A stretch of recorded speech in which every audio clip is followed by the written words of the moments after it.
आशा करता हूं आप सब बहुत अच्छे होंगे। मेरा नाम है सिद्धांत अग्निहोत्री। स्टडी ग्लोस पे आपका बहुत बहुत स्वागत है। परमाणु ताकत जुटाने की कोशिश में ईरान पर हमले ठीक हैं, लेकिन उत्तर कोरिया पर चुप्पी क्यों है? आप ये बात बताइए कि नॉर्थ कोरिया को अभी तक क्यों कोई हमला नहीं कर रहा है? क्यों कॉन्फ्रंटेशन नॉर्थ कोरिया के साथ अवॉइड कर रहे हैं? इजराइल ने अभी तक, उसके पास न्यूक्लियर वेपन है, लेकिन आपको जान के हैरानी होगी, उसने आज तक ये बोला नहीं है। ना ही उसने बोला, ना ही उसने एक्सेप्ट किया, ना ही नकारा है। इजराइल ने कभी एक्सेप्ट नहीं किया कि उसके पास न्यूक्लियर वेपन है। उसने कभी भी इसका ऐलान ही नहीं किया है, लेकिन सबको पता है। तो इजराइल और ईरान में लड़ाई तो छिड़ गई है, लेकिन अब कहना यही है भाई, देखो अमेरिका कह रहे कि ओहो ईरान के पास तो हथियार हैं, क्या करें, ओहो अब तो न्यूक्लियर बॉम्ब है, अब तो घुसना पड़ेगा। यही इन्होंने इराक के साथ भी किया था।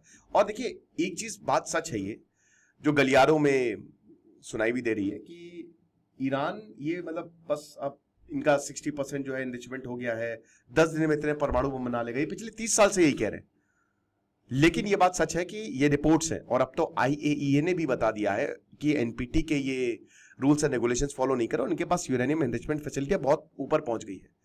तो तेल अवीव ने, अब आपको पता है कि हमला इजराइल ने किया है, ठीक है, और वही बोला है कि इनके पास न्यूक्लियर वेपन जो है वो आ गए हैं। लेकिन नॉर्थ कोरिया जो है वो अपने न्यूक्लियर वेपन को लगातार एडवांस कर रहा है।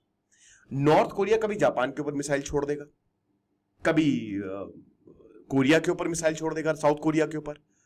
तो डर का माहौल वहां पे भी है, सायरन बजता है, सब छुप जाते हैं। लेकिन आखिरकार नॉर्थ कोरिया को कोई कुछ नहीं कहता है, उसका तो जखीरा बढ़ता जा रहा है।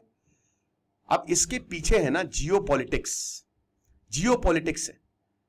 नॉर्थ कोरिया, आपको लगता होगा कि वो अलग है, बट नॉर्थ कोरिया अलग नहीं है मेरे भाई। चाइना रशिया का सपोर्ट है। 25,000 नॉर्थ कोरियन सैनिक रशियन यूक्रेन वॉर में मारे गए, आपको पता है। रशिया का वॉर हुआ, सबसे पहले नॉर्थ कोरिया ने बोला, अरे लोग ये लड़ाके ले जाओ, हमारे सेल पे लगे हुए हैं।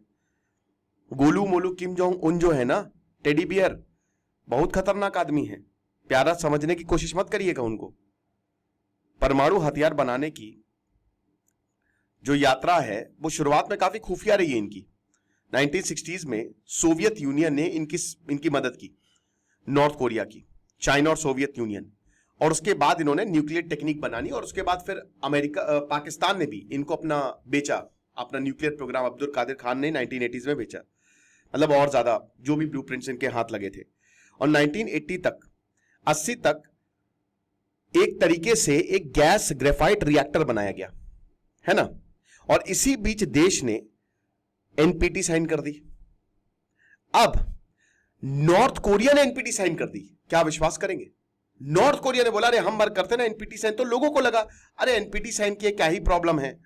अब तो NPT साइन आ गई है और इंटरनेशनल इंस्पेक्शन हो रहा है, इनकी देखरेख हो रही है। लेकिन 2003 में नॉर्थ कोरिया बाहर हो गया NPT से, बोला कि हम नहीं, और असल में हथियार बनाने के काफी करीब पहुंच चुका था। अब आप बोलेंगे सर इंस्पेक्शन नहीं हुए थे इंस्पेक्शन, लेकिन काफी हद तक इसमें जियोपॉलिटिक्स भी इन्वॉल्व थी। बहुत सारी चीजों को दरकिनार भी किया गया। 3 सालों बाद ही वहां पे पता चला कि परमाणु परीक्षण हो रहा है, इसीलिए बाहर गया है। तब जाकर दुनिया को पता लगा कि सारे वक्त तो केवल भ्रम बनाए हुए था ये नॉर्थ कोरिया, अंदर ही अंदर हथियारों का काम कर रहा था। अब रोकने की कोशिश की गई। 1990s में अमेरिका ने यह सस्पेक्ट किया था कि नॉर्थ कोरिया जो है बॉम्ब बना रहा है। 1990s में 3, इनफैक्ट 4, इजराइल भी इसी समय बना, nuclear power, Pakistan, India, north Korea, Israel सब इसी समय। तो नॉर्थ कोरिया ने यह बोला कि अरे सर योंगबिन रिएक्टर को हम बंद कर देंगे, आप हमको एनर्जी दे रहे हैं। नॉर्थ कोरिया के इतने खराब रिलेशन नहीं थे पूरी दुनिया के साथ, वो कर रहा था 1990s के बाद, मतलब कर रहा था वो 2000 तक। तो बोला कि आप बिल्कुल परेशान मत होइए सर, हम अपना रिएक्टर शट कर देंगे। लेकिन म्यूचुअल डिस्ट्रस्ट जो है वो बना रहा, और दोनों ने ही एक दूसरे के ऊपर आरोप लगा कि तुमने हमारा भरोसा तोड़ा, लेकिन नॉर्थ कोरिया ने पूरी दुनिया का भरोसा तोड़ा। समझ रहे हैं? अब न्यूक बनाने के ऐलान के साथ ही दुनिया हरकत में आई और 6 देशों ने मिलकर नॉर्थ कोरिया पर दबाव डाला, 6 देशों ने। और उसके बाद मतलब regime they do shut down reactors, लेकिन फिर उन्होंने रीस्टार्ट कर दिया। उत्तर कोरिया ने उस समय बंद कर दिया कि चलो कोई बात नहीं, जब जब प्रेशर आएगा हम रिएक्टर बंद कर देंगे, फिर चालू कर देंगे। अब 2010 नॉर्थ कोरिया ने बात ही करना बंद कर दिए, जब से किम जोंग उन आए हैं, बोला हम बातें ही नहीं करेंगे। और उन्होंने एक न्यूक्लियर टेस्ट कर भी लिया है, एक नहीं बहुत न्यूक्लियर टेस्ट कर लिए हैं। यूनाइटेड नेशन ने सैंक्शंस लगा दिए, पूरी दुनिया ने सैंक्शन लगा दिए, लेकिन चाइना और रशिया सपोर्ट करता है। चाइना का हमेशा से सपोर्ट रहा है, समझ रहे हो। अब सबसे बड़ी बात यह है, ये आप देख सकते हैं इसकी जो क्रोनोलॉजी है, 2006 में पहला इसका न्यूक्लियर टेस्ट हुआ, फिर 2009 में सेकंड टेस्ट हुआ, 2016 में चौथा टेस्ट हुआ। अच्छा, एक चीज और मैं बता दूं कि जो टेस्ट था, मतलब आप देखिए, न्यूक्लियर बनाने में, एक न्यूक्लियर पावर या न्यूक्लियर रिएक्टर बनाने में दो चीजें लगती है। एक तो भयंकर पैसा, अथाह पैसा, जो कि नॉर्थ कोरिया के पास है, और दूसरा लगता है इंटेलेक्चुअल पावर, गजब के साइंटिस्ट, गजब की नॉलेज, और ये भी नॉर्थ कोरिया के पास है। Koreans they are very smart. South Korea छोटा सा नेशन, कितने स्मार्ट लोग हैं। नॉर्थ कोरिया में पढ़ाई कंपल्सरी, उनके हजारों बुराइयां हैं, आप हंस नहीं सकते, आप रो नहीं सकते हैं। आपको अगर आग लग जाए ना और किम जोंग इन की तस्वीर है तो आपको उसको निकालना है, अपने को पहले बचाना है। एक बार ऐसे ही केस हुआ था, एक परिवार के आग लग गई, उस बेचारे ने क्या किया, वो किम जोंग उनकी तस्वीर लाना भूल गया, वो अपने को बचा, अपने परिवार को बचा, उसको जेल में डाल दिया और मौत की सजा दे दी। लेकिन एक चीज वहां पे बहुत अच्छी है कि हर एक इंसान को पढ़ाई करनी है, हर एक इंसान, मतलब हर एक इंसान। तो 6 टेस्ट अभी तक कर चुका है। अब सबसे बड़ी बात, वेस्ट क्यों अटैक नहीं करता, अब देर हो चुकी है। जब तक अटैक करने की बारी आई तब तक नॉर्थ कोरिया के पास 30 से 50 न्यूक्लियर वेपन्स आ चुके हैं और लंबी दूरी की मिसाइलें भी हैं।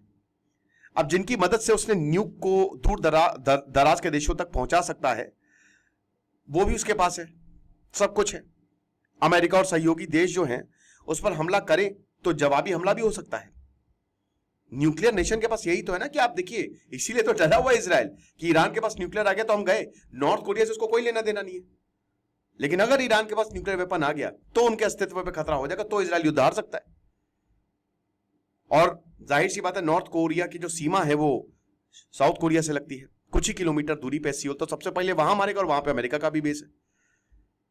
अमेरिका ने अपने हथियार जो है वो दिए हुए हैं, ये हिसाब किताब है। ईरान को लेकर सिचुएशन बिल्कुल अलग है। तेहरान के पास परमाणु हथियार नहीं है, अभी हथियार अभी तक बने नहीं है। फुल फ्लेजेड न्यूक्लियर आर्सेनल ना होने की वजह से इस देश की स्थिति उत्तर कोरिया से बिल्कुल अलग है। उस पर दबाव, प्रतिबंध, कई चीजें काम कर रही हैं। वहीं कोरिया के मामले में अब रणनीतिक कंटेनमेंट की हो गई है कि आपको स्ट्रैटेजिक डेटरेंस जो है वो दिखाना पड़ेगा, रिस्ट्रेंट रखना पड़ेगा। यानी कि आप नहीं उनके ऊपर भी वेपन है, वो भी आपके ऊपर हमला कर सकते हैं, ये चीज है। तो जब तक न्यूक्लियर वेपन नहीं है तब तक ठीक है, लेकिन एक बार न्यूक्लियर वेपन आ गया तो फिर आप कुछ नहीं कर सकते गुरु। सबसे कटे हुए देश की नीतियां समझ से परे हैं, अजीबोगरीब है, रैशनल ढंग से बात नहीं करता बल्कि सीधे धमकियां पर उतर आता है। और ये नॉर्थ कोरिया वही बता रहा ना, ये बहुत बड़ी सीख है कि जब तक आप जी हुजूरी करिए, एक बार पावर है तो ऐसी की तैसी कर दीजिए। पहले जी हुजूरी करता था 2003 तक नॉर्थ कोरिया, हाँ जी सर, हाँ आप जो बोलेंगे हम वही करेंगे, अपने रिएक्टर, जैसा ही न्यूक्लियर, इसकी बोली बदल गई।